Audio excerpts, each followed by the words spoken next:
ninku si uu uga baxsado cadaawayaashiisa wuxuu isku dhex xiray taallo dhoobo ah wuxuuna ku dahaaday rinji dahab ah kadib wuxuu iska dhigay ilaaha dhulka ee dadka tuulada ku caabudaan macbudka 100 sano ayuu halkaas ku jiray isagoo si dib yar ugu noolaa unsiga ay dadka cibaadaysanaya shitaan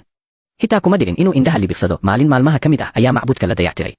intii shaqaaluhu taalada qaadayeen waxay si kama ah u dildilaaciyeen qolofkii dhoobada ahaa waxaana ninkii gudaha ku jiray uu dibadda uga soo dhacay isagoo boor dahab ah ku wada daboolan markii uu istaagay su'aal haddii oo shaydaanku dhiilaa siligni waa sheergareen amarkiis ma qaadan lahayd hadday jawaabtada hataa iska bax hadday may tahayna muuqaalkan 10 qof walaalaha kamid u sheegaray kumantiin waxaa ku soo qortaa sallallahu alayhi wasallam aad iyo aad amaasanta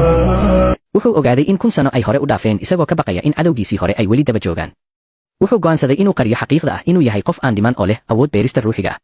sidaas darteed wuxuu iska dhigay nin caadi ah oo cuntooyin dadka gaarsiiyo maalin maalmaha ka mid ah isagoo cunto geynaya ayuu maqlay war lama filaan ah haweenaydii waayeelka ahayd ee qoyska huo ayaa geeridu ku soo dhowaatay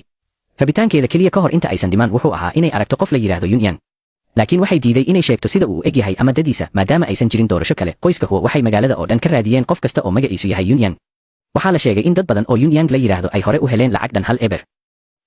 eber yuan adigu maxaad weli cunto u geynaysaa dadka degdeg oo tag qoyska huo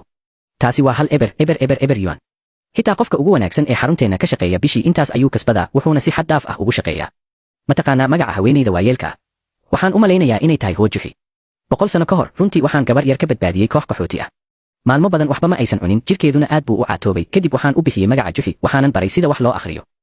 sida dhirta dawooyinka loo garto iyo sida irbadaha cubunture loo isticmaalo xitaa waxaan siiyey kaniini cimriga dheereeya ma rumaysan karo in 100 sano ay dhaafeen haddana ay weli nooshahay ma suuragal baa inay dhab ahaantii tahay gabadhii yarayd ee aan waagaas badbaadiyey Yunyang maxaad tiri waxba waxaan aadayaa qoyska Huo Yunyang haddii aad dab ahaan hesho 1 eber yuan caawa waa inaad casho noo dhigtaa war gabaryahow maxaa dhib ah adigu waxaad tahay nin cunto geeya dadka haddana sidaas ayaad ugu labisatay inaad ayeeyaday aragto runtii qoyska Huo wax qiimo ah ma siinaysid miyaa ma waxaad u malaynaysaa in nin cunto geeya ah uu si iska fudud uga soo geli karo guriga qoyska Huo oo uu uga bixi karo marka uu doono anigu waxaan u imid oo keliya inaan arko ayeeyada haddii iyadu aysan dan ka lahayn dharkayga maxaad adigu uga danaynaysaa sidee baad ugu dhiiran tahay inaad sidaas iigu jawaabto banaanka u bax 1 eber yuan runtii ma waxaad u malaynaysaa in qof kasta uu lacag intaas leeg ka heli karo qoyska Huo waan bixi karaa laakiin haddii aan baxo ayeeyada waxay dhiman doontaa iyadoo qalbigeeda ku jirta hal qoomamo oo ugu dambaysa taasi waa wax lagu qoslo waxaad tahay nin cunto geeya dadka runtii ma waxaad u malaynaysaa inaad tahay Yunyang ay ayeeyaday rabto inay aragto Yunyang ay raadinayso waa inuu yahay qof muhiim ah suurtagal ma aha inuu yahay nin cunto geeya ah oo adiga oo kale ah Yuton waqtiga ha lumin ayeeyo waqti badan uma harin keliya gudaha u daa Huo Xiong isagu waa nin cunto geeya dadka hitaa dharkiisa ma uusan bedelan dhididna wuu urayaa ma arko sabab ay tahay inaan u ogolaanno inuu ayeeyo arko